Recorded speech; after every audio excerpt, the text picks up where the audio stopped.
تو اس نے کہا جی میرے تو نہیں ہے، پیسے تو ان کے ہیں، میں تو ان کا ملازم تھا اور مجھے اتنا پتہ ہے کہ یہ میرا اکاؤنٹ استعمال کر رہے تھے، کتنے پیسے یہ نہیں پتہ۔ اب جب وہ وعدہ معاف گواہ بن گیا ہے تو وعدہ معاف گواہ بننے کے بعد آپ کہیں کہ نہیں مجھے نہیں پتہ میرے چپڑاسی کے اکاؤنٹ میں کہاں سے پیسے آئے ہیں، تو چپڑاسی کی حیثیت تو سامنے آ گئی۔ اس کے اگر اتنے ہی پیسے اربوں روپے تھے تو وہ کوئی گھر ہی ڈی ایچ اے میں بنا لیتا، کوئی بیریا ٹاؤن میں بنا لیتا اور وہ کوئی ایک اچھی گاڑی لے لیتا۔ وہ آج بھی سائیکل پر ہیں، وہ آج بھی موٹر سائیکل پر ہیں اور وہ پیسے آپ کے تھے، آپ نے استعمال کیے اور آج آپ قوم کو گمراہ کر رہے ہیں۔ دوسری طرف جو معاملہ ہے شہباز شریف کا،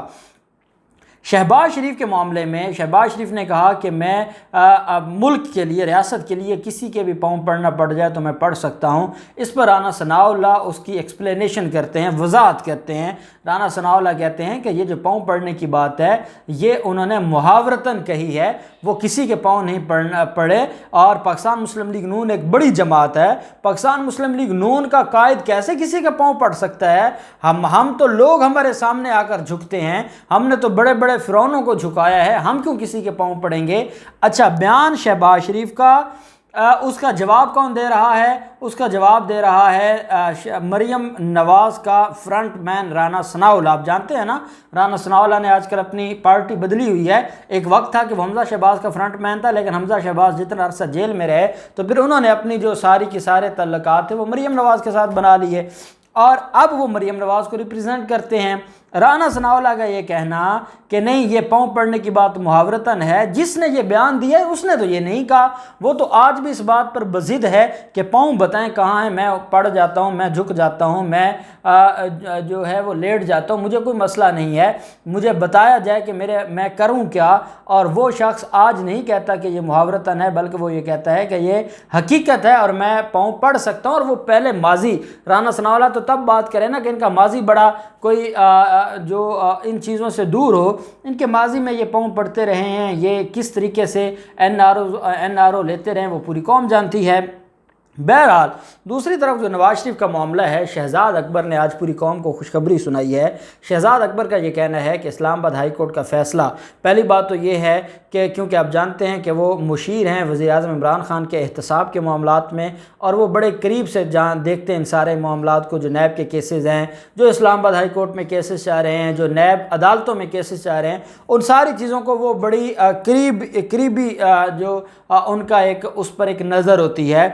ان کا یہ کہنا ہے کہ جب اسلام آباد ہائی کورٹ کا فیصلہ آ گیا ہے، سزائیں برقرار ہو گئی ہیں، سزائیں بحال ہو گئی ہیں، تو پہلے جو ہم نے ڈیپورٹ کرنے کی درخواست برطانوی حکام کو دی تھی اور برطانوی حکام ہم سے سوال کرتے تھے کہ آپ نے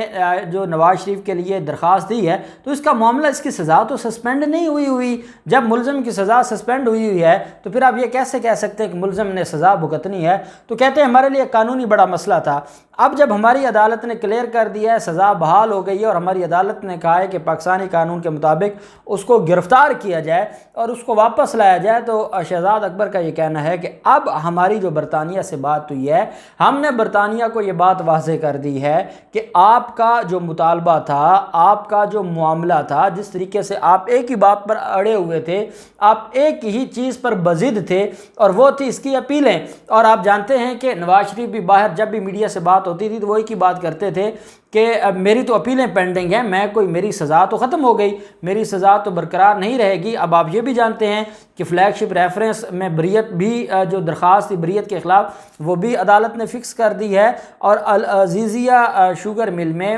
جو ان کی سزا بڑھانے کی درخواست تھی اور اپیل تھی نیب کی، وہ بھی فکس کر دی ہے عدالت نے۔ تو نیب کا معاملہ تو ساتھ ساتھ چلے گا، اس میں ملزم نہیں پیش ہوگا تو ملزم کے خلاف ایکس پارٹی ہو جائے گا، ایکس پارٹی ہوگا تو عدالت نیب کی بات سن کر ریکارڈ دے کر فیصلہ کر دے گی، اور جب اس کو سنے گا نہیں اور نیب کو ہی سن کے فیصلہ دیا جائے گا تو آپ بہتر جانتے ہیں کہ جب اس کے پاس ڈیفینڈ کرنے کا موقع نہیں ہوگا تو پھر فیصلہ تو نیب کے حق میں آئے گا۔ بہرحال شہزاد اکبر کا یہ کہنا ہے کہ ہماری جو برطانوی حکام سے بات ہوئی ہے انہوں نے ہمارے جو درخواست ہے اب اس کے اوپر غور کرنا شروع کر دیا ہے، اور ان کا یہ کہنا ہے کہ ہم نے اپنی جو لیگل ٹیم ہے اس سے مشاورت شروع کر رکھی ہے، اور یہ جو معاملہ ہے ہم نہیں چاہتے کہ آپ لنڈن ہائی کورٹ میں جائیں اور پھر ہائی کورٹ سے یہ احکامات لیں۔ ہم چاہتے ہیں کہ ہمارے آپ کے ساتھ ایک اچھے تعلق ہیں، اور وزیر اعظم عمران خان کا برطانوی وزیر اعظم کے ساتھ ایک بہت اچھا ریلیشن ہے، اور ہم نہیں چاہتے کہ آپ اسلام آباد ہائی کورٹ کا فیصلہ اٹھائیں اور فیصلہ لے جائیں اور آپ لنڈن ہائی کورٹ میں ایک درخواست فائل کریں کہ یہ ایک سزا یافتہ ہے۔ سزا یافتہ ہونا اور سزا بحال ہونا، اس کے اوپر پوری دنیا کی عدالتیں بڑا ایکشن لیتی ہیں اور پوری دنیا کبھی معاف نہیں کرتی۔ اور اگلی بات یہ ہے کہ even field reference, even field کی تو اب نیلامی کا حکم بحال ہو گیا۔ ایون فیلڈ تو اب نواز شریف کے پلے ویسے نہیں رہنا، کیونکہ وہاں جو سفارت خانہ ہے وہ سفارت خانے کے ذریعے اس کی نیلامی کا جو پروسیس ہے وہ شروع ہو جائے گا، کیونکہ وہ اس شخص کی پراپرٹی ہے جو پاکستانی شہری ہے، اور پاکستانی شہری کی جو جائیداد ہے اس کے اوپر سفارت خانہ کارروائی کر سکتا ہے۔ یہی وجہ ہے کہ اب شہزاد اکبر کے بقول نواز شریف کا جو واپس آنا ہے وہ اگلے چند دنوں میں اس کے اوپر برطانیہ اپنا جو پازیٹیو رسپانس ہے وہ دے دے گا، اور جیسے ہی برطانیہ اپنا پازیٹیو رسپانس دے گا اس کے بعد نواز شریف واپس بھی آئے گا، ایون فیلڈ نیلام بھی ہوگا، اور ان کے خلاف جو 80 لاکھ پاؤنڈ کا جرمانہ ہے وہ بھی ہم لیں گے۔ اور اب یہ کیس بڑے دلچسپ مرحلے میں داخل ہو گیا ہے، ادھر نیب کی اپیلیں، ادھر نواز شریف کی گرفتاری، ادھر نواز شریف کی ڈیپورٹیشن، یہ ساری کی ساری وہ چیزیں ہیں کہ جو اب شریف خاندان کے لیے مزید مسائل اور مشکلات کا اضافہ کر رہی ہیں۔ اب دیکھتے ہیں کہ شہزاد اکبر کے اس نئی پیش رفت جو انہوں نے قوم کو آگاہ کیا ہے، تو یہ کب تک یہ جو پروسیس ہے یہ کمپلیٹ ہوتا ہے، اور نواز شریف کو واپس لانے کے حوالے سے کیسے حکومت پاکستان کامیاب ہوتی ہے۔ جو بھی ڈیٹیلز ہوں گی ہم آپ کے ساتھ شیئر کرتے رہیں گے۔ اللہ پاک پاکستان کامیاب ناصر ہو۔ بہت شکریہ۔ اللہ حافظ۔ پاکستان زندہ باد۔